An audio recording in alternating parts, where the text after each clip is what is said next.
दोस्तों इस वीडियो में मैं आपको जो जानकारी देने जा रही हूँ वो हर पति को पता नहीं होती है। बहुत ही कम पति ऐसे होंगे जिन्हें इस वीडियो में दी जाने वाली जानकारी के बारे में पता होगा। दोस्तों अगर पत्नी पति से अलग रहती है तो वो पत्नी पति से मेंटेनेंस बिल्कुल भी नहीं ले सकती है। पत्नी का मेंटेनेंस लेने का जो अधिकार है वो अगर पत्नी पति से अलग रहती है तो ऐसी सिचुएशन में वो मेंटेनेंस लेने का अधिकार खत्म हो जाता है। तो दोस्तों कितना होता है वो टाइम पीरियड, जितने टाइम पीरियड तक अगर वाइफ अपने हस्बैंड से अलग रहती हैं तो उनका मेंटेनेंस लेने का जो अधिकार है वो खत्म हो जाता है। वाइफ पति से किसी भी प्रकार का कोई मेंटेनेंस नहीं ले सकती।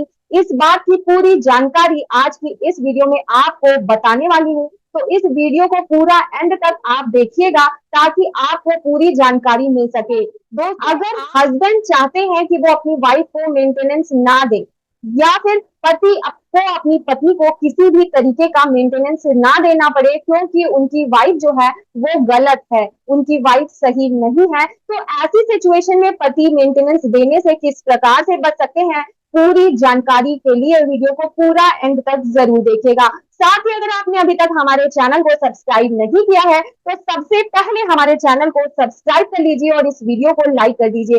साथ ही सब्सक्राइब करने के बाद बेल नोटिफिकेशन बटन को भी जरूर प्रेस कर लीजिएगा क्योंकि फ्यूचर में आने वाली वीडियोस का नोटिफिकेशन अगर आप बेल बटन को ऑन करेंगे तो आप तक पहुंच सकेगा। तो दोस्तों चलिए शुरू करते हैं वीडियो को और आपको बताते हैं कि पति किस प्रकार से मेंटेनेंस देने से बच सकते हैं। तो नमस्कार दोस्तों, मैं एडवोकेट अपराजिता आप सबका आज की इस वीडियो में बहुत बहुत स्वागत करती हूँ। दोस्तों मेंटेनेंस जो होता है वो बहुत ही इंपॉर्टेंट चीज होती है क्योंकि पति का पैसा पत्नी के पास में जाता है और पति के ऊपर जो है वो फाइनेंशियल लोड पड़ता है अगर पत्नी को मेंटेनेंस देना पड़ता है तो। दोस्तों पति उस गलत पत्नी को एक भी पैसा एक भी रुपया नहीं देना चाहते हैं क्योंकि उनकी वाइफ गलत होती है। तो ऐसी सिचुएशन में जो पति है वो अपनी वाइफ को एक भी रुपए का मेंटेनेंस नहीं देना चाहते हैं। दोस्तों क्योंकि पति की इच्छा नहीं होती है, क्योंकि उनकी पत्नी गलत होती है, उनकी पत्नी उनको परेशान कर रही होती है, तो दोस्तों मजबूरन अगर मेंटेनेंस अलाउ हो जाता है तो ऐसी सिचुएशन में पति को मेंटेनेंस देना पड़ जाता है। अगर कोर्ट का ऑर्डर हो जाता है तो पति को मेंटेनेंस देना पड़ जाता है। पर यहाँ पर दोस्तों मैं आपको आज की इस वीडियो में एक ऐसा तरीका बताने वाली हूँ, एक ऐसा रास्ता बताने वाली हूँ जिसके थ्रू आपके ऊपर मेंटेनेंस अलाउ ही नहीं होगा, आपके ऊपर किसी भी तरीके का मेंटेनेंस नहीं लगेगा। यानी कि पति को एक भी रुपए वाइफ को मेंटेनेंस के तौर पर नहीं देने पड़ेंगे। और अगर मान लीजिए मेंटेनेंस लग भी जाता है तो उसके लिए भी आप हायर कोर्ट के अंदर में जा करके उस मेंटेनेंस को पूरी तरीके से डिसमिस करा सकते हैं। मगर ये बात मैं आपको फिर बता दूं कि आपको ये वीडियो पूरी जानकारी के लिए एंड तक देखना है।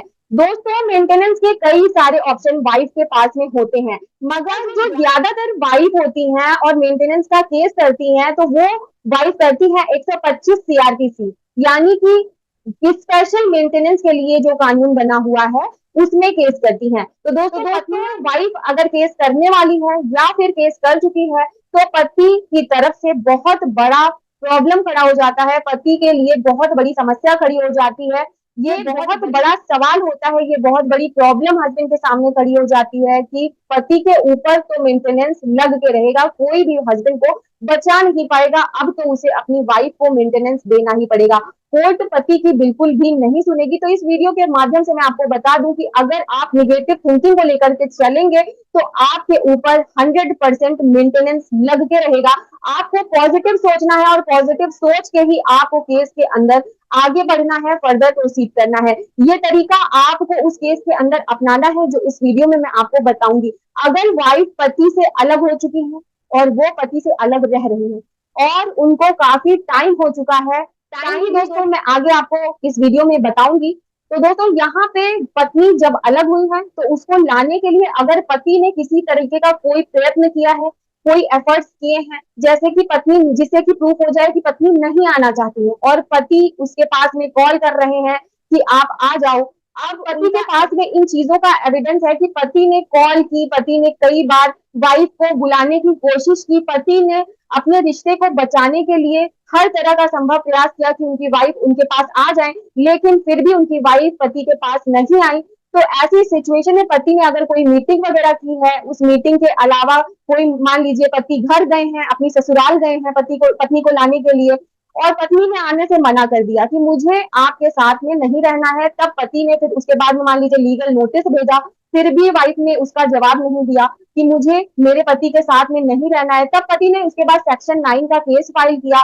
सेक्शन 9 के केस के अंदर भी पत्नी ने बोला कि मुझे पति के साथ में नहीं रहना है, या फिर पति ने हेबियस कॉर्पस का केस फाइल किया, उसकी रिजल्ट में भी ये आया कि वाइफ को पति के साथ में नहीं रहना है। तो इन सब तरह की सिनेरियो में पति ने हर तरीके का ये कोशिश किया कि उनकी वाइफ उनके पास में वापस लौट आए। हर संभव कोशिश पति के द्वारा की गई कि उनकी वाइफ उनके पास में वापस आ जाए, लेकिन पत्नी पति के साथ में नहीं रहना चाहती है और पत्नी हस्बैंड के पास वापस नहीं आई। तो ऐसी सिचुएशन में इस तरह की पत्नी को हर तरह की लाने की, क्योंकि पति कोशिश कर चुके हैं और पति को अगर 2 साल या 2 साल से अधिक का समय हो चुका है और पत्नी नहीं आना चाहती है, तो इसका मतलब है कि वो पत्नी बिना किसी कारण के हस्बैंड से अलग रह रही है। और वो ऐसी सिचुएशन में पति को 125 सीआरपीसी के केस में मेंटेनेंस से बचने के लिए ये करना होगा कि पति के पास में जो भी एविडेंसेस हैं, जो पति ने पत्नी को लाने के लिए एफर्ट्स लगाए हैं, जितने भी एविडेंस हस्बैंड के पास अवेलेबल है, उन सारे एविडेंसेस को कोर्ट के समक्ष लगाना है। और इसके साथ ही 125 सीआरपीसी के सब क्लॉज 4 के प्रोविजन का हवाला देते हुए कोर्ट के अंदर में पति को एक एप्लीकेशन देनी है कि मेरी वाइफ बिना किसी कारण के मुझसे 2 साल से ज्यादा समय हो गया है अलग रह रही है, और मैंने अपनी वाइफ को लाने के लिए हर संभव प्रयास किए हैं और इसके सारे एविडेंसेस मेरे पास में हैं, मगर मेरी वाइफ मेरे साथ में रहने के लिए साफ साफ मना कर चुकी है। इनके सारे एविडेंस, सारे प्रूफ मेरे पास हैं जो कि मैंने कोर्ट के समक्ष पेश किए हैं। और तो ऐसी सिचुएशन में क्योंकि वाइफ मेरे साथ नहीं रहना चाहती है और मैंने हर संभव प्रयास किए हैं अपनी वाइफ को वापस लाने के लिए, तो सीआरपीसी 125 के सब क्लॉज 4 के अकॉर्डिंग पत्नी बिना किसी कारण के अगर पति से अलग रहती है, तो ऐसी वाइफ जो है वो किसी भी प्रकार का मेंटेनेंस नहीं ले सकती है। तो दोस्तों, पति के द्वारा ये बातें कहनी है कोर्ट के समक्ष, और ये भी प्रे करनी है कि इस वजह से मेंटेनेंस मेरे ऊपर भी नहीं लगना चाहिए। तो आपकी पत्नी अगर आपसे 2 साल से अधिक का समय हो गया है और बिना किसी कारण से अलग रह रही है, तो आपको इस तरीके से मेंटेनेंस देने से पति जो है वो बच सकते हैं। तो दोस्तों, इस मैटर में अगर आपको किसी भी तरीके की कोई हेल्प चाहिए तो आप मुझे व्हाट्सएप पर कांटेक्ट कर सकते हैं। आप अपनी समस्या को लिख करके कमेंट भी कर सकते हैं। इसके अलावा आप मुझे मेल भी कर सकते हैं या फिर इंस्टाग्राम पर भी आप मुझे डीएम कर सकते हैं। दोस्तों, वीडियो पसंद आई हो तो इस वीडियो को लाइक कीजिएगा। साथ ही अगर आपने अभी तक हमारे चैनल को सब्सक्राइब नहीं किया है तो हमारे चैनल को सब्सक्राइब कर लीजिए, क्योंकि ऐसी ही लीगल इन्फॉर्मेटिव वीडियोस आपको हमारे चैनल के माध्यम से डेली मिलती हैं। वीडियो पसंद आई है तो वीडियो को लाइक किए बिना मत जाइएगा। साथ ही सब्सक्राइब कीजिएगा, बेल नोटिफिकेशन बटन को ऑन जरूर कीजिएगा। फिर मिलती हूँ नई इन्फॉर्मेटिव वीडियो के साथ। Till then, bye bye.